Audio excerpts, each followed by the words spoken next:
Welcome home. We are WNST, Towson, Baltimore, BaltimorePositive.com. We're out doing our thing here this week, man. We've got football in progress with like a real mini camp happening this week. Orioles come home. They're going to be playing the Braves all week. And then, of course, the Phillies over the weekend. We got Fleet Week happening this week. We will be giving away the scratch-offs from the Maryland Lottery, the Pac-Man remaining, as well as some Lucky Sevens. We will be at Coco's. I'm wearing my Coco's. See, Luke was established in 1983. My kid was established in 1984. And Coco's Pub was established in 1985. And we'll be there on Wednesday. My co-host with a K, Rasig, will be there with us, Max Weiss from Baltimore Magazine. She just won some awards. She better not be pooping on my Royal Farms Western fries. It's the only thing we're not going to let her do. I might make her eat some Royal Farms Western fries right there at Coco's on just to talk through what she doesn't know what's good, is like my mother would tell her, but she's not from around here. Also on Wednesday, Damian O'Doherty, who is from around here. He's West Side. He'll be with us over at Coco's. Friday, we're going to be down for Fleet Week at Cooper's Tavern on, we would say, on the square in Fells Point, off the square in Fells Point, on the cobblestone crossing the Pendry. They're also doing crab cake contest, bands, music, booze, and flying over, above, ships here, there, everywhere. It's Fleet Week, Maryland Fleet Week. We'll hear from Chris Rossum, as well as Dorothy Fuchs, my friend Patrick Russell from Cooper's, as well as Terry Beck. We were up at Cooper's North last week. We had Thomas Dolby with us for breakfast over at State Fair. I had a great morning, man. I mean, Dolby and I just had breakfast for an hour and then did radio for an hour. And then I hung out with Howard talking old rock and roll and hockey. So all that's going to air this week. That was from State Fair last week. Coco's this week on Wednesday. Friday, we are at Cooper's downtown. Next week, we're at Costas. And I was trying to talk Mr. Costas into coming on next week. He keeps ducking me. I mean, he's like a prize fighter. He's just ducking me. But I'll be there next Thursday. The Orioles will not be ducking the Yankees next Thursday in the third game of a 3-game set. We'll be there from 1 until 4 on Thursday. Jessica Vallis, who just did our brand new website from Hartford Designs, is going to be our guest on Thursday, amongst others. And then on the 25th, Tuesday the 25th, we'll be at Pappas in Parkville. And I am stacking up guests for that one because I'm going to enjoy that. By the way, Pappas, Luke, people ask, like, do my crab cake sponsors, they know each other? In some cases they do, in some cases they don't. But the one thing you know, because having met all of them, you've been to Coco's, you've been to Fadley's, they all kind of get along and are in the same business. I went to Costas on Sunday to watch the Adley Rutschman show. And the Grayson Rodriguez show. I might want to point that out as well. And we got these giant crabs, and I had some corn on the cob. And I'm there, and Mr. Costas comes up. He always wants to buy me beer, and I'm driving. My wife's in a cast. No beer for me. Then he wants to give us desserts, and they have this Greek dessert. They call it "Let Your Booty Grow," and but it's I don't know how to say it. But Mr. Costas came up. And he says, hey, I'm playing in the golf tournament tomorrow for Pappas. And I'm like, people think that the Pappas people and the Costas people can't get along. And it's kind of like when I got Tomlin on stage with Harbaugh and Billy. We can all play it. It's like the wrestlers, so every once in a while there'll be an old picture of Andre the Giant drinking with the bad guys at a bar somewhere. We all try to get along here. So big love to the Pappas folks for their golf tournament, which is happening as I look out the window here today on a glorious, glorious spring day, scheduled to be 75 and perfectly sunny for the Pappas golf tournament. So there, I think I plugged everybody. Luke, how are you? Feeling good, right? I mean, we got practice with most of the players being healthy in the Ravens organization. We've got the Orioles taking on top-notch competition with the Braves and the Phillies coming to town and really hitting the ball well, and they're just playing great baseball. I don't know what else to say. We can worry about this and worry about that and whatever's going to come along, but not too much to complain about in the land of pleasant living when you're eating pit beef, eating crabs, getting Silver Queen corn, and completely, perfectly ripe, and then finishing it off with a snowball. The beer is cold in Baltimore, Maryland, Luke Jones.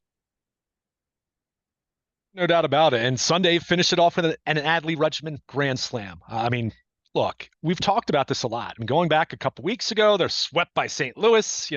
My grumpy old man rant about the streak ending and all of that stuff aside. you saw how they responded after that. They played good baseball. Toronto series, they win the first two, they lose the last two. Disappointing, missed opportunity to take a series from the Blue Jays. How did they respond? They go down to St. Petersburg, and again, this weird series with this Monday night finale, but they take care of business and they hit the ball, and they really hit the ball in the late innings in a couple of these games to make a close game not so close, as they did on Saturday and Sunday. Friday night, they hit 3 home runs, backing up Cole Irvin, and the bullpen was really good behind him. I mean, look, they have their relative issues. We've talked about that, and we'll continue to talk about the pitching and the bullpen, and do they need another starter, and what's going on with Cedric Mullins, and is Mullins going to stay in the majors? Are they going to option him? What are they going to do? Jorge Mateo, Jackson Holiday, all the different issues that we talk about with this team. We need to continue to remind ourselves they are all very relative, and it's the kind of issues that other teams around baseball envy, that they would say, oh, those are your issues. That doesn't sound too bad. So, a really good weekend for the Orioles offensively. Was great to see Anthony Santander swing the bat the way he has on this road trip, as it hits another home run. And he's finishing up, a nice stretch for him after, he's kind of been the one we haven't talked about as much in the outfield, but certainly wasn't having the best start to his season, and still isn't overall, but has certainly been heating up of late. Even Cedric Mullins got 2 hits on Sunday. I'm not going to sit here and say that that's what fixes him, but it was good to see. But by and large, I mean, over the weekend, they swung the bats, and like I said, they really swung the bats late, which tends to be the MO for this team. But I don't know, Nestor. I mentioned Adley Rutschman, and we've talked a lot about him not drawing walks anymore. And we spent a whole segment at Fadley's a couple weeks ago talking about the Orioles' lack of walks as a team. And I said how much of that was driven by Adley Rutschman, but Adley Rutschman's batting over 300 and he's slugging 490, as we're getting into the middle of June.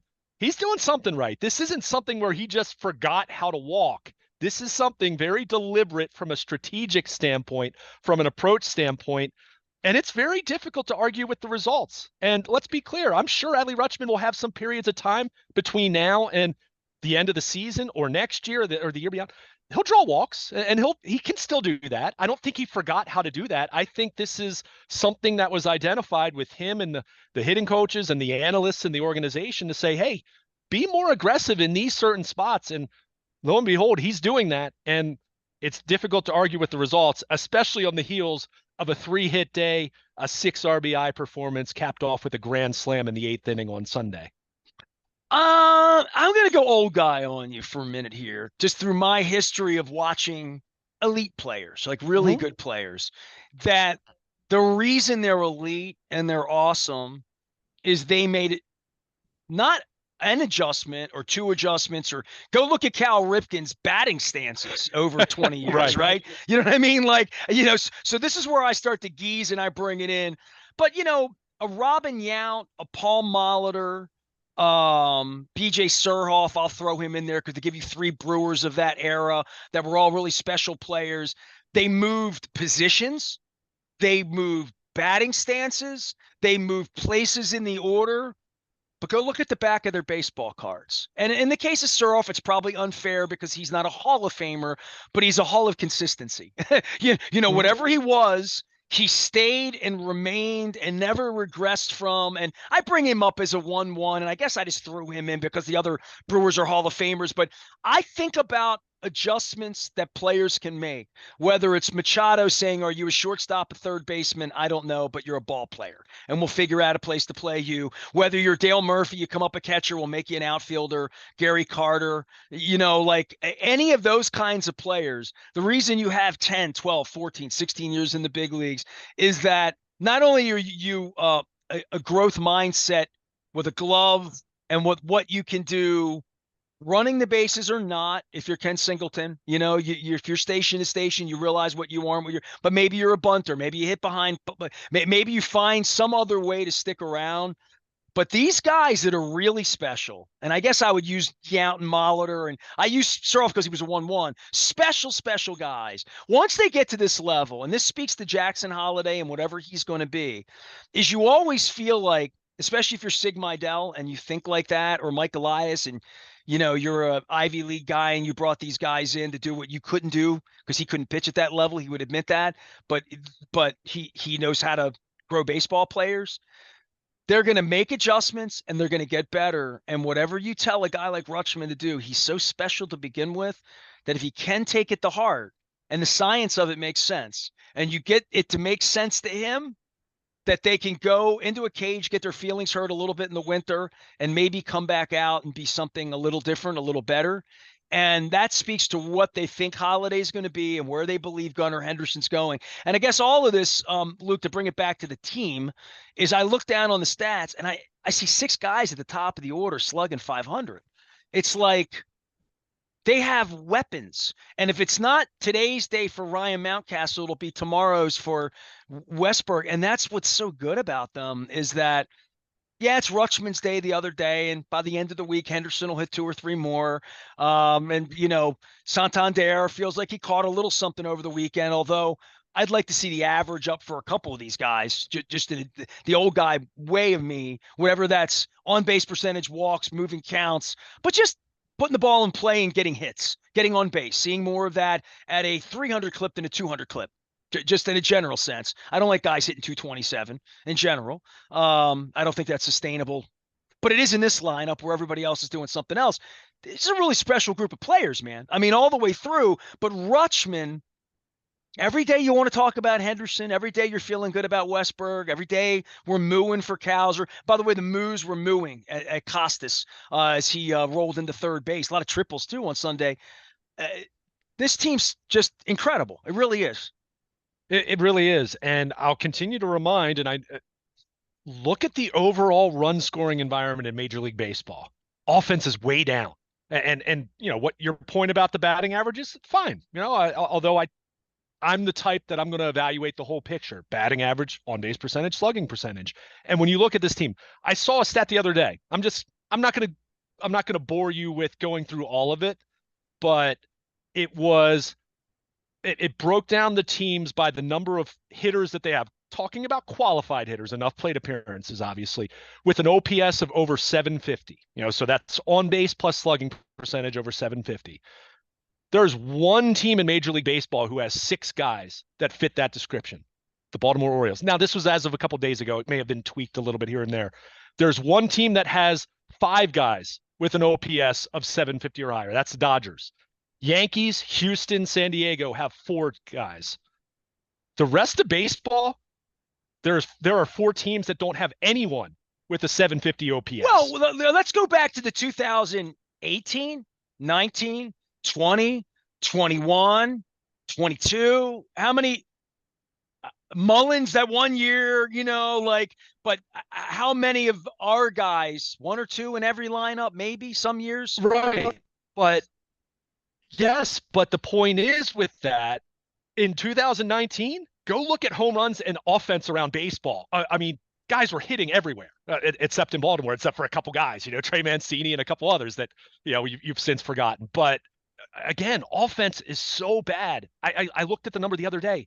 The league average, as of, I think it was Friday, the league average OPS, which anyone who follows OPS, I've kind of viewed an 800 OPS is kind of the, not knowing what offense is like around baseball. That's kind of the benchmark for, hey, that's a good to really good hitter.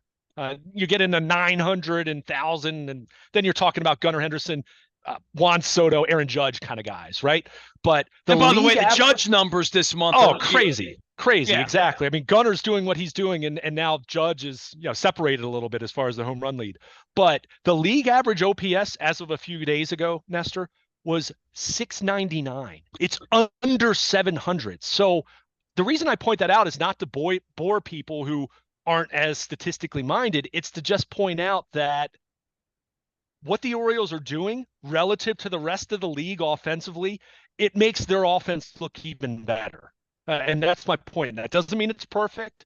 Cedric Mullins, major struggles. 2 hits aside on Sunday, there's been lots of talk of whether they're going to use a minor league option on him or not. I mean, the fact that we're discussing that even speaks to how much he struggled. And, you mentioned Santander. We've talked about Austin Hayes. But when you What see about what not Cowsers? just Cowser Henderson hitting and Rutschman, 180 since the beginning of the year. I mean, like since the first 3 weeks, these last 5 or 6 weeks, he's a sub-2. He's a sub-Mendoza so guy, right? here's what is really complicated about him, and you're right. I mean, the average since about the final week of April, it's been rough. One, he draws walks, so that helps his overall value in the same way we talked about Gunnar Henderson the first 2 months last year. Remember, Gunnar was hitting second week of May, go back and look. He was hitting like 175, 180, but he was walking a ton. So while he's figuring that out, he's still bringing some value to your lineup. So Cowser's doing that. The other thing, and this is where StatCast and all the batted ball data that we now have the benefit of, instead of just anecdotally saying, oh, he's hitting into a lot of tough luck. And if you watch the games, he's hitting the ball hard, but he's hitting it right at people. And we always said that at various times about hitters in the past. If you actually watch the games, you would see, Cal Ripken's hitting into some tough luck the last couple of weeks. He's squared up a number of balls and went right to the shortstop or right to the left fielder, whatever. If you look at Cowser's batted ball profile, he's really continued to hit the ball hard. He's hit into some tough luck. Now, I'm not saying that to completely absolve him. He still has a little more swing and miss to his game than you would like, ideally speaking.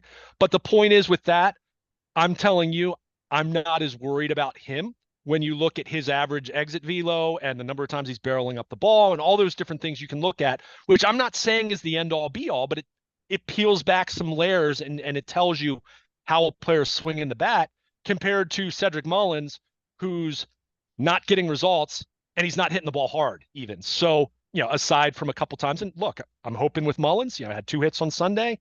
Maybe that's the start He of it. squared a couple balls up over the weekend as well. He had 2 really kind of bad at bats that were like, man, I can't buy a hit, Right. So, but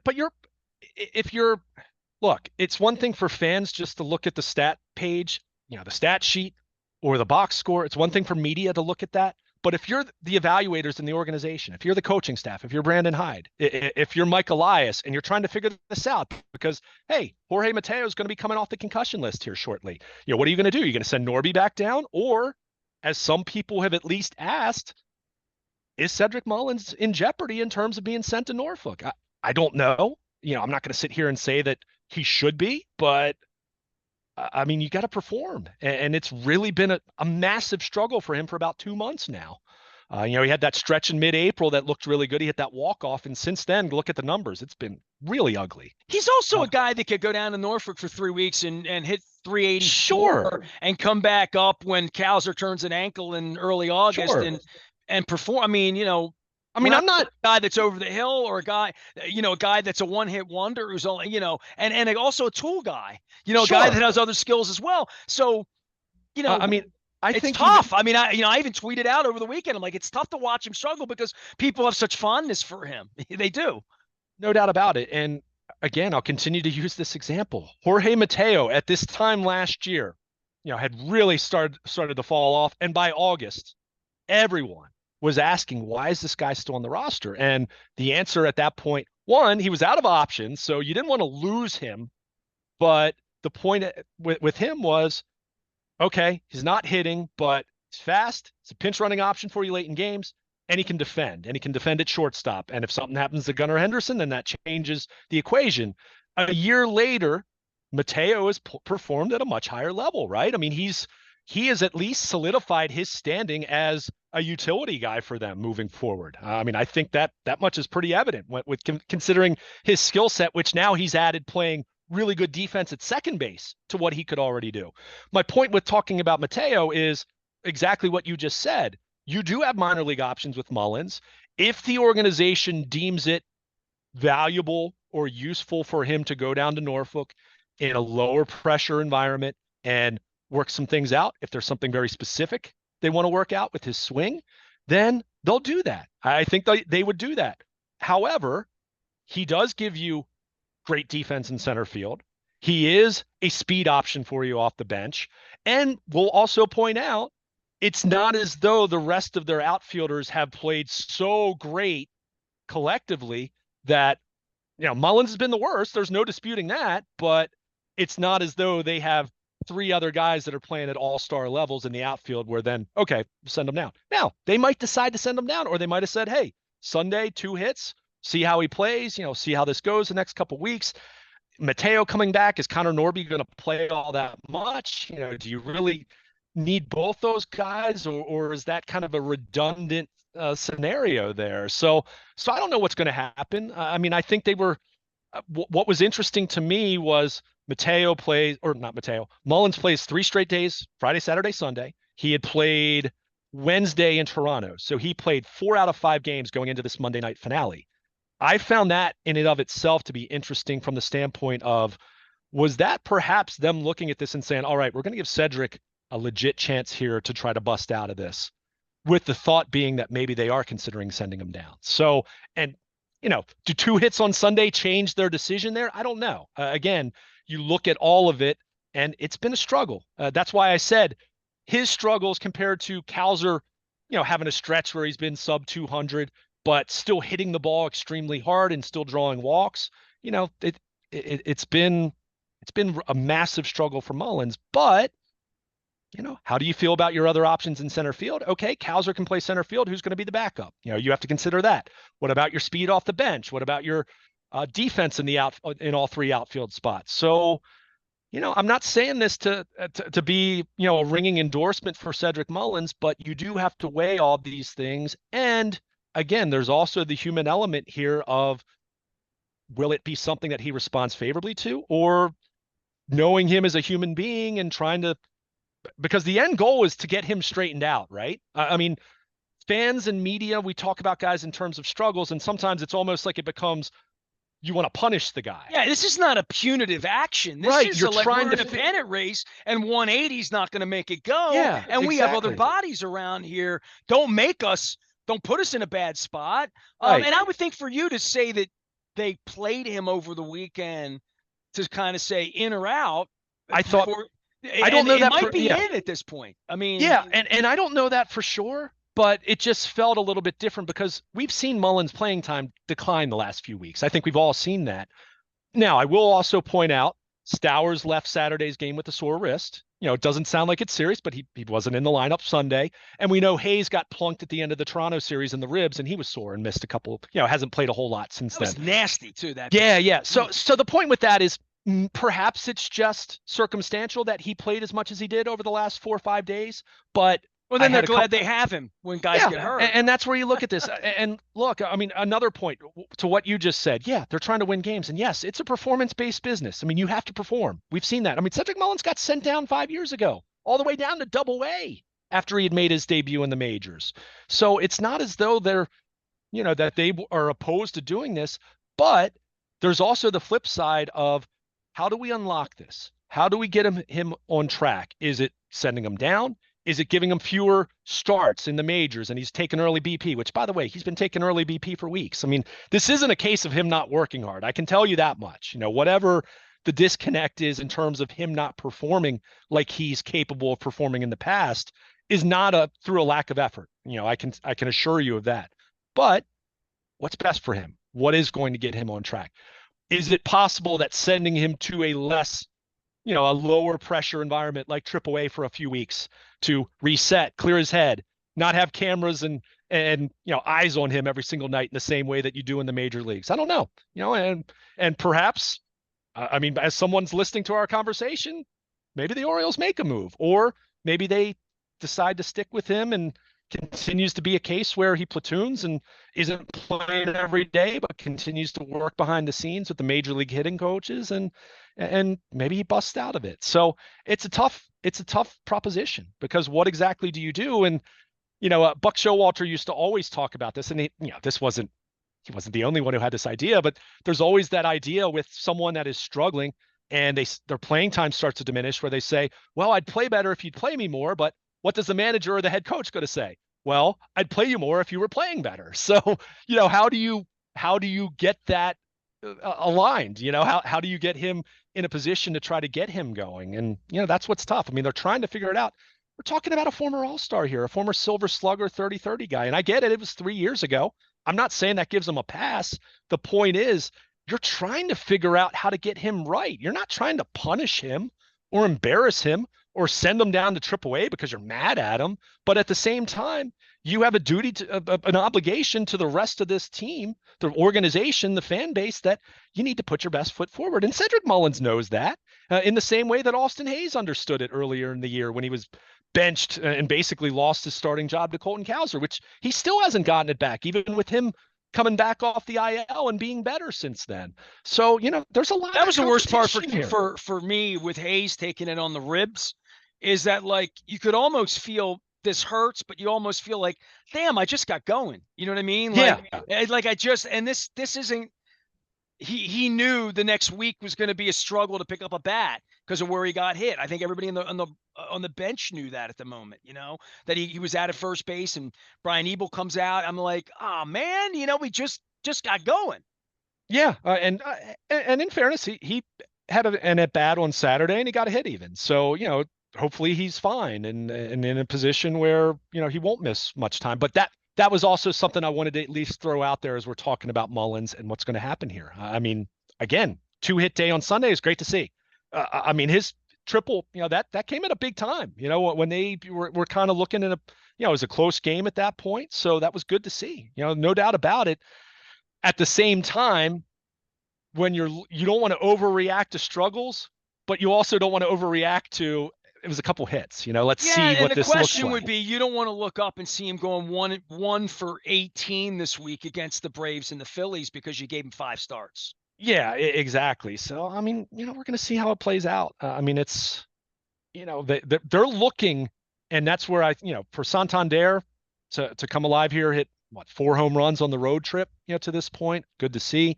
We've talked about it with Cowser, even if the contact has continued to be good, and indicates that more success is coming. He hasn't gotten the results. We've talked about Hayes. We've certainly talked at length about Mullins. Kyle Stowers is the guy that, I'd still like to see him get a few more opportunities, but at the same time, if you're Brandon Hyde, you're trying to get your veteran guys going that have a track record. It is a balancing act here, and I understand that. And look, for every lineup Brandon Hyde's going to write out at this point in time, with the number of talented players they have on the 26-man roster, let alone talking about anyone at Norfolk, someone's going to complain about something. And I get that. I mean, that's baseball. That's the discourse on a daily basis of baseball. That's fun. I'm not criticizing that, but it just speaks to, again, this is a good problem to have, but you are trying to figure this out in terms of optimizing your chances to win on a nightly basis, but also thinking in the big picture in terms of, how do I get this guy going? I don't want Mullins to, if he's going to be in the major league roster, I don't want him to sit 7 straight days. I mean, is that really going to be conducive to him breaking out? At the same time, I can't start him 7 straight days if he's not producing. So yeah, there is a challenge here. That's why it's so valuable to have Gunnar Henderson with 20 home runs, Adley Rutschman slugging .490, Jordan Westburg, who scuffled a little bit in that Toronto series, snapping out and breaking out and having a good Tampa Bay series. Is Henderson going to have 30 home runs at the All-Star break? Looks that way, right? I mean, at this point, it's amazing. And I saw the factoid over the weekend talking about, with his age, being a leadoff hitter, and what was I can't remember it was kind of an arbitrary thing, but he was the first time in Major League Baseball someone has done all of those things in the same year. And it just speaks to, it's also mid-June and he already has done that. I mean, it speaks to how impressive this kid is. Like I said, I think it was a 22-year-old shortstop, leadoff hitter, and I can't remember but point is, it's something that hasn't been done. And for him, I was talking to someone it was actually during Ravens mini camp last week, or OTAs last week. I was talking to someone else who obviously follows the Orioles, and they said the same thing that I did. I constantly find myself completely forgetting that Gunnar Henderson's 22 years old. I mean, because he is that great. I mean, it really is remarkable. And I think back to how we thought about Manny Machado at age 22 and the prodigy that we viewed him as, regardless of, sometimes being a hothead or not running it out to first base, just the pure talent, right? Just the ability. I'm waiting for Henderson to act like a chump, to act like a young guy. I mean, Machado still acts like a chump. You know what I mean? Like I'm waiting for that immaturity to show up in some, optical way for me from afar, from the bench, from here, body language, this, that, post-game press conferences, eating pizza after the game, whatever it is, I don't see it from afar, you know? Right. I mean, the only thing I would say that ever at this point reminds me that he is really young, every once in a while, look, he plays really good defense at shortstop, really good, especially for a guy his size. I mean, he's Cal Ripken with more athleticism, in terms of how big he is, but he can just move way better than Cal ever did. And look, Cal's a Hall of Famer. I'm not disparaging him. I'm complimenting Henderson. But the one thing that he does every now and then, he'll try to make a superhero kind of play defensively and he'll throw the ball away. But for every time he does that, how many times does he do something where he wows you defensively? So you got to take a little bit of that, but that's about the only example. But, just to go back to my point, I was putting aside anything with, Machado in terms of what you were just mentioning. But, I think of Manny as a 22-year-old, and now I see what Gunnar Henderson's done as a 22-year-old. And I say this as a compliment to him because Manny Machado, health concerns are starting to peak up on him more frequently here the last couple years. But go look at his numbers. I mean, if Manny performs for another 5-6 years at a high level, relatively high level, he's going to be a Hall of Famer. He's in that conversation, certainly. So for Gunnar Henderson to do what he's done at age 22 and to kind of look at him right now, and dare I say, and again, I don't say this lightly, you know me, Nestor, I'm not a hot take artist or anything, but to look at him and to feel like he has a higher ceiling than I thought Machado did at age 22, my goodness. I mean, it's ridiculous because I thought Machado had an incredibly high ceiling at age 22. So, I mean, he's fun to watch. He's going to be an all-star. As an example, let's give an example here. Machado in 21 had 28 home runs, hit 278, 106 RBIs. In 22, he had 32 home runs, 102 RBIs, hit 298. 23, 30 home runs, 91 RBIs, he had 258. So a little bit, consistency. Henderson's going to have 30 at the All-Star break, dude. What? But you're also comparing apples to oranges. You're talking about Machado in his late 20s into his early 30s. Think about what Henderson is at age 22 compared to what Manny Machado was in 2013, 14, 15. He's 31 right now. You're right. 10 years. Yep. So, but that's my point. That's my point. When you look at Manny Machado, go look at how many doubles he hit in 2013. I mean, crazy. He was an all-star. His first 51 doubles. Yeah. But you look at this, and again, I don't say this even, because you tend to be a prisoner of the moment, and recency bias really plays in big time when you're comparing players like this. But to even suggest that it feels like Gunnar Henderson has a higher ceiling than Machado did as a 22-year-old, just speaks to how special of a talent he really is. Because, as I said, Manny Machado has a chance to be a Hall of Famer. At this point where he is right now, if he can stay healthy and produce for another 5 years, let's say. So, I mean, it's silly. It's ridiculous what he's able to do.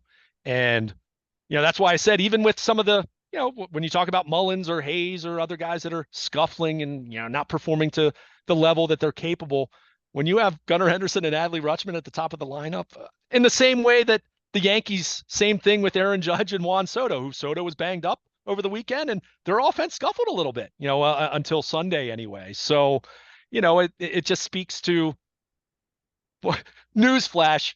MVP caliber players are really, really, really valuable. Shocking, I know, but just speaks to what these guys are doing and just how impressive it really is.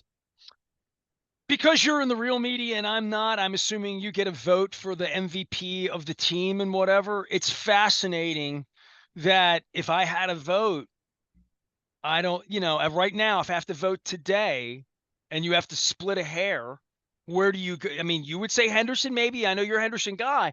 Undisputed This for me. Rutschman part where Rutschman starts to make his own case for this and saying, dude, I'm a catcher. I'm the rah-rah guy. I'm the straw that stirs the drink. I'm the reason the team is turned around. Like, he would never say that. I can say that, though, on the radio.